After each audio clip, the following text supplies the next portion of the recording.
alunos! Tudo bom com vocês? Sejam bem-vindos a mais uma aula deste que é o melhor componente de todos, o componente de História. Quem vos fala aqui é a professora Júlia Nascimento, né? Eu que sou responsável aí por levá-los a essa viagem maravilhosa de conhecimento histórico. Bom, sem muitas delongas, vamos ver qual é o objeto de conhecimento da aula de hoje. Na aula 34, trago como objeto de conhecimento para vocês o nacionalismo, revoluções e as novas nações europeias. De detalhamento, nós trabalharemos o conceito, falaremos sobre nacionalismo, imperialismo e revoluções. Este é aquele momento agora que você se concentra, separa o seu material, pega a sua água ali, né, para se hidratando durante a aula, presta bastante atenção para compreender o conteúdo e vamos à nossa aula.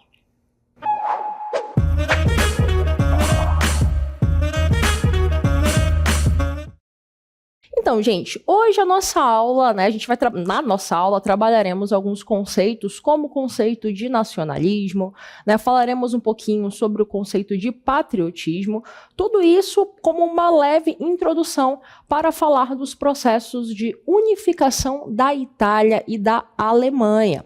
Esses processos, desses últimos estados, né, que vão se concretizar enquanto estados, como a gente vai ver, eles serão importantes para a gente compreender, né, a busca ali por um poder, por uma afirmação, né, econômica ali na Europa, como veremos principalmente no caso da unificação alemã, tá bem? E aí concluiremos falando um pouquinho sobre imperialismo e sobre colonialismo, tá? Mas primeiramente, vamos conseguir entender um pouquinho a ideia de Estado, quando você vê essa palavra com E maiúsculo, tá? Estamos falando aí de administração pública de um local, né? Então a gente está falando dali de uma instituição geralmente política, né, administrativa, que vai gerir aquele território, tá? E quando a gente se refere à nação, estamos falando basicamente de grupos sociais, né, que se identificam, né, e estão ali, geralmente, né, se identificam pela mesma língua, pela mesma cultura, pelas mesmas práticas, pelos mesmos hábitos, né, então é possível que um estado tenha diversas nações, tá, se a gente pegar, por exemplo, no Brasil o caso das nações indígenas, onde, né, diversas comunidades têm ali tem ali seu tronco linguístico, hábitos e cultura, você vai ver que diversas nações podem compor um único estado, tá? Então é importante, primeiramente, a gente conseguir diferenciar esses termos, tá? Para a gente conseguir compreender o que estamos falando nessa aula, tá bem? Sem mais delongas, vamos falar sobre o nacionalismo. O nacionalismo europeu do século XIX, então perceba aí, né, a temporalidade que a gente está trabalhando, século XIX, foi uma força poderosa que moldou o continente de várias maneiras. Que continente? Continente europeu, tá? Vamos compreender aqui de qual local estamos falando. Então, estamos falando da Europa no século XIX. Surgiu como resposta às invasões napoleônicas, tá, professora? O que estamos falando? Estamos falando dele, né? O imponente, o general, grande líder, grande imperador francês, Napoleão Bonaparte. É ele ali, entre o finalzinho, o último ano do século XVIII e início do século XIX, que vai trazer, né, essa ideia de expansão francesa através de invasões territoriais, né, uma forma ali de impor a França a outras regiões, né, e por conta disso ele vai conseguir, né, não só invadir, mas se instalar nesses territórios, né, e isso vai gerar, né, essa imposição do domínio francês vai gerar aí mudanças estruturais. Então, a ideia de nacionalismo europeu, ela vai se fortalecer muito pós invasões napoleônicas, tá? Aí de Napoleão Bonaparte. As nações europeias buscaram afirmar sua identidade e autonomia, criando um sentimento de unidade, somos um só, fazemos parte da mesma nação, entre os seus cidadãos. Então perceba o que estamos falando aí, né? Durante as invasões napoleônicas, Napoleão Bonaparte vai então, né, estabelecer que aqueles territórios invadidos agora fazem parte da nação francesa. Imagina então que você é um território que foi dominado por outro, né? E ali você acaba compartilhando, né, certas estruturas e hábitos culturais que serão trazidos por alguém que está impondo a sua cultura, né? E tá, professora, mas como isso vai ajudar no processo de nacionalismo? Após as invasões napoleônicas, quando ocorrer o Congresso de Viena, né, que é um congresso que vai devolver essas terras à população, né, que teve as terras tomadas por Napoleão Bonaparte, vão fazer com que, após retornar para suas terras, eles passem a querer demonstrar que aquela ali é a cultura deles, né? Então, eles vão impor a própria cultura através da prática do nacionalismo, ou seja, essa é a nossa cultura, esses são os nossos símbolos, essa é a língua que nós falamos, né? Então, o processo de nacionalismo ele vai ser um movimento de autoafirmação, ou seja, de afirmar sua própria cultura e demonstrar a sua própria identidade.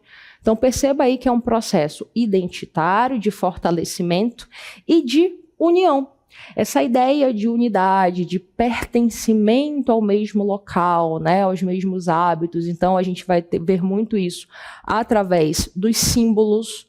Nós nos identificamos como brasileiros e a gente vai ter ali o símbolo da bandeira, nós teremos o hino, né? Então, são símbolos que nos trazem esse sentimento de pertencimento, tá bem? E essa ideia do nacionalismo, ela vai ser utilizada nesse contexto, né, de pertencimento, de, olha, fazemos parte de uma mesma nação, mas também pode ser aplicada em situações de extremas, né, radicais, onde você afirma que a tua etnia estará no centro, né? Você afirma que há uma soberania mais na tua cultura do que nas outras, né? Então, o nacionalismo ele também vai ser usado em situações extremas e radicais como justificativa para um imperialismo, né? Para uma dominação de outras culturas, mas isso veremos daqui a pouco, tá bem?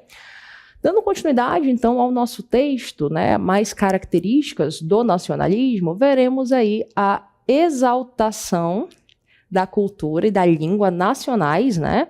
O nacionalismo ele vai impulsionar o estudo e a valorização da cultura, tá? E da língua de cada país, muito porque nas invasões napoleônicas, né, o francês ele vai se tornar ali a língua muito falada na Europa, porque vai haver uma expansão territorial bem grande, tá? Isso se manifestou na literatura, na música, nas artes visuais e na educação. A educação ela também é uma grande ferramenta no processo de difusão e fortalecimento do nacionalismo. Afinal, né, desde a infância nós somos ensinados a cantar um hino nacional, somos ensinados a respeitar a nossa bandeira, somos ensinados não só de forma nacional, mas de forma também local, né, de forma regional, a respeitar esses símbolos da pátria, né? Falando em pátria, né, vamos falar agora um pouco sobre o patriotismo. Temos, então, o crescimento do sentimento patriótico. O patriotismo, essa ideia de pátria, de nação, de amor e reverência, né, tornou-se um sentimento central no nacionalismo. Então, o nacionalismo ele vai trazer como uma de suas características o patriotismo, né? Essa ideia de defesa e proteção, além do amor à sua pátria, tá? Os cidadãos se sentiram orgulhosos de sua nação e dispostos a defendê-la.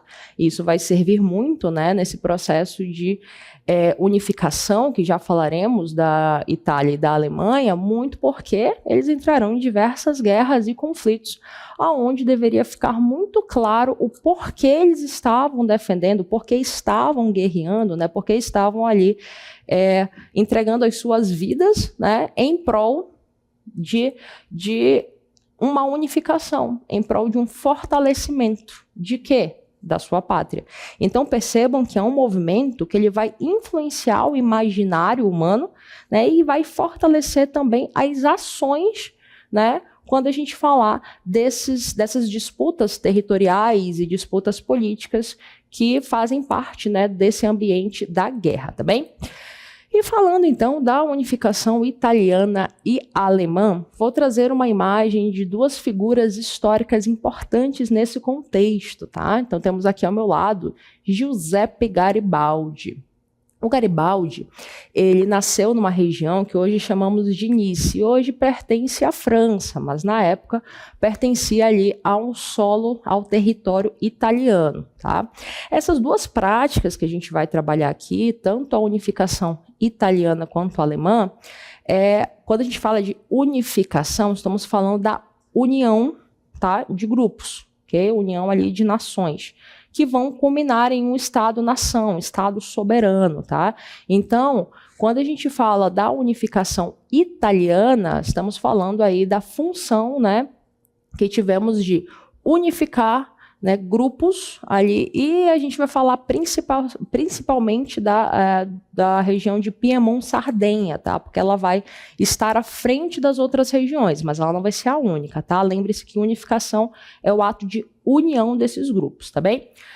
Portanto, vamos falar da figura do Giuseppe Garibaldi. Ele vai, então, né, na época, nasce numa região italiana, hoje em dia é região francesa, tá? E aí ele vai ser um mercante ali, vai trabalhar em navios, com comércio e tudo mais, e ele vai respeitar muito esse processo educativo de compreensão de como funciona uma sociedade, tá, gente? Então ele tem essa questão ali muito forte, porque ele não queria se tornar apenas um soldado, ele queria se tornar um herói. Então ele vai se juntar à Jovem Itália, que era um movimento nacionalista, né, ali liderados pelo Giuseppe Mazzini, né? E aí, a partir dali, ele vai começar a buscar essa unificação, juntamente, né, com esse grupo. Contudo, algumas investidas ali, ele vai tentar uma insurreição em Gênova, que não vai dar certo, né, vai acabar fugindo para Marsella, e lá ele vai descobrir que ele foi condenado à morte por participar, né, destes grupos e lutar pelo que lutava. Resultado, ele vai fugir, vai se exilar aqui no Brasil, né, primeiramente vai chegar num porto no Rio de Janeiro, até se estabelecer no Rio Grande do Sul, onde vai participar também, né, ali do processo da Revolução Farroupilha, né, ou Guerra dos Farrapos, né, esse movimento aí que é muito próprio, né, que você em geral estuda no 8º ano também, né. E aí ele vai ajudar, vai ficar 4 anos lutando, né, junto ali na Guerra dos Farrapos, vai liderar muitos exércitos ali a pedido do Bento Gonçalves, né, um dos líderes desse movimento aqui no Brasil, e é onde ele vai conhecer Ana Maria de Jesus Ribeiro, né, que posteriormente, após se casar, vai ser conhecida como Anita Garibaldi, né. Então a Anita vai casar com ele, e aí depois de um decreto do Papa Pio IX, né, declarando que foram anistiados essas pessoas que participaram, né, os italianos participantes nesse processo de unificação, porque vai ser um processo longo, tá, gente, de alguns conflitos, ele retorna à Itália. E ali continua, né, investindo na guerra em prol da unificação italiana. Infelizmente, a Anita vai morrer de malária nessa época, então ele volta para a América e, posteriormente, retorna para a Europa de novo. Até que eles conseguem, né, passar por esse processo de unificação e, após esse estabelecimento político, administrativo ali, ele vai ser considerado um herói da pátria, justamente pelas suas ações, né, de estrategista, de militar, né, em prol desta unificação. A outra figura que eu trago para vocês é o Otto von Bismarck, né, que está aí ao lado de Giuseppe Garibaldi. Temos, então, essa figura que na verdade, ele vem da Prússia, né, ele nasceu na Prússia, assim como teve, né, Piemont-Sardenha, a gente vai ver que na Prússia esse processo de unificação de diversos reinos vai se dar com uma liderança, né, a liderança da Prússia, do reino da Prússia aí. E aí ele ele vai ser eleito primeiro-ministro, ele vai iniciar um processo de modernização, né, não só da infraestrutura de Estado, mas também como da indústria bélica, ou seja, da indústria de guerra, né? Então, a ideia do Bismarck era justamente criar esse processo de desenvolvimento para que eles pudessem ali não só se unificar, mas se fortalecer e se tornar potência europeia, que é o que acaba acontecendo, né, depois que se unifica e se torna a Alemanha, tá? Então, quando a gente fala da Prússia, estamos falando do reino que esteve à frente do processo de unificação, né, mas que vai se tornar a Alemanha como a gente entende hoje, tá? Então, a princípio, ele será primeiro-ministro, mas posteriormente, quando eles alcançarem essa unidade, né, ele vai ser eleito chanceler, tá? Chanceler alemão. Inclusive, nessa época, pelo rei Guilherme I, tá? E aí, posteriormente, para a história, ele entra como chamado chanceler de ferro, né? Então, seu apelido será chanceler de ferro, justamente pela sua ação, né? Uma ação que era militar, mas também era muito diplomática nesse processo de unificação da Prússia, tá bom? Perfeito. Agora, ao entender, né, a função dessas figuras históricas aí, né, que eu mostrei para vocês, vamos falar das unificações. Desejo de unificação e autodeterminação, o nacionalismo, olha aí, né, o termo que estudamos no começo da aula, levou à unificação de países fragmentados, ou seja, né, divididos ali em outros reinos, como a Itália e a Alemanha. Conflitos e tensões. O nacionalismo levou a conflitos e tensões entre as nações europeias. A competição por recursos e territórios resultou em guerras como da Crimeia e Guerra Franco-Prussiana. Deixa eu destacar aqui para vocês, tá? Senhores, a Guerra da Crimeia foi a guerra ocorrida entre a Rússia e uma aliança entre o Império Turco-Otomano, ingleses, franceses e sardos, né? A população ali do reino de Piemonte e Sardenha. Eles buscaram aí uma luta territorial para impedir o avanço da expansão russa, né? Que na época dizia ali que estava iniciando aquela guerra como proteção para os territórios de Jerusalém e de Nazaré, tá? Mas era uma política de expansão russa, né, que foi impedida durante a Guerra da Crimeia.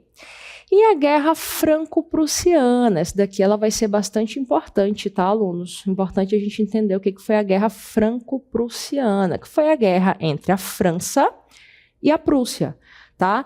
A França, ela não vai apoiar a unificação da Prússia, né, com os seus outros reinos ali. Lembra que a Prússia está liderando, né, a unificação alemã.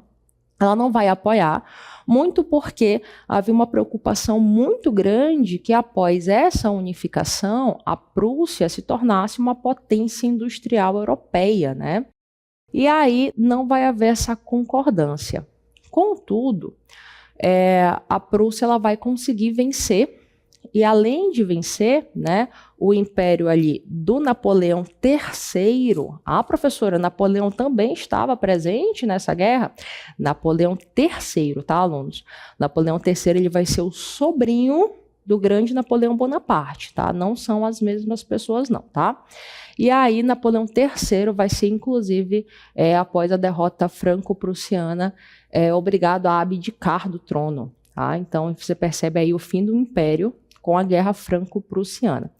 E como resultado dessa guerra, a França ela vai perder um território bem importante, que é o território da Alsácia-Lorena, né? Então, esse território ele vai ser tão importante que ele vai ajudar, ele vai ser um dos pontos a gerar a Primeira Guerra Mundial, né? Então, percebam aí a importância de compreensão de algumas guerras desse contexto que estamos trabalhando, tá bem? Perfeito. Dando continuidade à ideia das unificações, né, italiana e alemã, deixa eu mostrar para vocês uma tabelinha que vai comparar essas unificações. A italiana, por exemplo, vai ter um contexto subordinada a outras nações e sentimento de insatisfação, tá? Então perceba aí, ó, após o Congresso de Viena. Opa, professora, falamos de outro evento histórico aqui, né? Exatamente, o Congresso de Viena foi aquele congresso que surgiu pós-guerras napoleônicas, né, para devolver os territórios às pessoas que antes eram seus donos. Tá, mas por que isso vai gerar essa insatisfação? Porque nem todo o território, né, politicamente falando, vai voltar para os seus donos segundo, né, a população que ali já vivia. Então, isso vai gerar algumas contendas, né, alguns conflitos territoriais. Na Alemanha, temos aí um crescente desejo de unificação, né? Querem se tornar um Estado-nação, querem se tornar soberanos, né? Querem se autodeterminar como povos fortalecidos, né? Então vai haver esse desejo de unificação entre os povos germânicos, né? Que depois vão se transformar ali em povos alemães, após as guerras napoleônicas, né? Lembrem que as guerras napoleônicas elas vão tomar diversos territórios, né, por Napoleão Bonaparte. Então isso vai gerar aí um sentimento nacionalista posterior a essas guerras, tá bem? Perfeito. Temos então do lado italiano o papel crucial, papel importante do reino de Piemont-Sardenha. Esse vai ser o reino que estará à frente, né? Estará ali como liderança dos outros reinos que farão parte desse processo de unificação. E aí nós estamos vendo a função, né, liderado aí pelo Conde de Cavour, né? Então, liderado... Tá, professora, mas o que o Conde de Cavour fez? Ele vai fortalecer a economia, vai modernizar militarmente, tá, essa região e vai buscar o apoio internacional, né, para o reino de Piemont-Sardenha. Então ele vai ter essa função aí. Inclusive o Conde de Cavour, ele era primeiro-ministro do reino de Sardenha, enquanto o rei era o Vítor Emanuel II, tá? E teremos aí mais uma vez a presença do Garibaldi, né? Garibaldi que terá essa função militar, né, de dominação. Na Alemanha, né, do lado alemão, estamos aí contando com as vitórias da Prússia, né? Lembra que a Prússia que estará à frente do processo de unificação contra a Áustria, contra a França, e dessa forma vai haver uma unificação, né? Vão consolidar a sua unificação. Então percebam que não foi um processo tranquilo, foi um processo, né, onde reuniu ali diversos conflitos, tá bem? Então foi algo que foi tomado, foi conseguido através de guerras, tá? Do lado italiano, vemos aí vitórias também contra a Áustria, tá? E o reino das duas Sicílias, inclusive quem vai tomar o reino das duas Sicílias será Giuseppe Garibaldi, né? Então percebam aí a função, mais uma vez, né, do herói da pátria italiana. E essas vitórias, essas guerras foram essenciais para que culminasse no processo de unificação, tá bem? Do lado alemão, temos a proclamação do Império Alemão, né, com o rei Guilherme I em 1871, agora não mais rei, né? Agora ele fará a função de imperador, enquanto teremos aí Otto von Bismarck como seu chanceler, né? Chanceler, para a gente fazer um comparativo, seria para a Alemanha o que o primeiro-ministro seria para a Inglaterra, tá? Uma função política de extrema importância, tá bom? Perfeito. Vamos agora à próxima partezinha da tabela. A ascensão da Itália como potência regional vai ser, né, a conclusão aí desse processo de unificação. Perceba que ela chega a ser potência regional, tá, na Europa. E o início de um período de instabilidade política e econômica. A unificação da Itália, ela vai se dar ali quando ela tomar Roma. E Roma vai ser uma questão muito grande, né? A disputa territorial vai ser um problema muito grande com a Igreja Católica, né? Tanto é que a França ela vai proteger Roma, né? Ali nesse conflito de unificação. Contudo, por conta da guerra franco-prussiana, a França precisa retirar o seu exército, né, em prol da guerra contra a Prússia. E aí a Itália consegue tomar Roma. A Igreja Católica ela vai romper, né, com a Itália, romper com Roma ali. E somente lá no século XX, lá em 1929, que a Igreja vai fazer um acordo já com Benito Mussolini, né, para criar o Estado do Vaticano, né, que é o local hoje dominado ali sob a administração da Igreja Católica, tá bem? E do lado alemão, temos a ascensão da Alemanha como potência militar e econômica na Europa. Então, lembra que eu falei para vocês que a França ela fazia uma oposição muito grande à Prússia, porque não queria, né, aliás, não era só a França não, tá? As nações europeias elas temiam que a Prússia ou a Alemanha se tornasse potência com poderes aí, inclusive de ditar como seria a economia europeia, tá? Mas, após o processo de unificação, ela consegue modernizar a economia, né? Consegue modernizar a industrialização e o seu exército. Né? Então, além dessas consequências de conseguir se unificar e se tornar potência, vai haver um crescimento, né, econômico, industrial e tudo mais, e vai modificar, vai alterar o equilíbrio de poder na Europa, né, o que vai gerar diversas tensões. Então, você percebe aí que a Alemanha ela se torna uma potência imperialista, né, já após se unificar. Né? Então, esses foram os dois últimos estados no processo de unificação ali, né? Os dois últimos estados a serem criados ali no contexto europeu. Acabei de falar para vocês, né, então, que a Alemanha ela se torna uma potência imperialista. Então, vamos entender o que isso significa, né?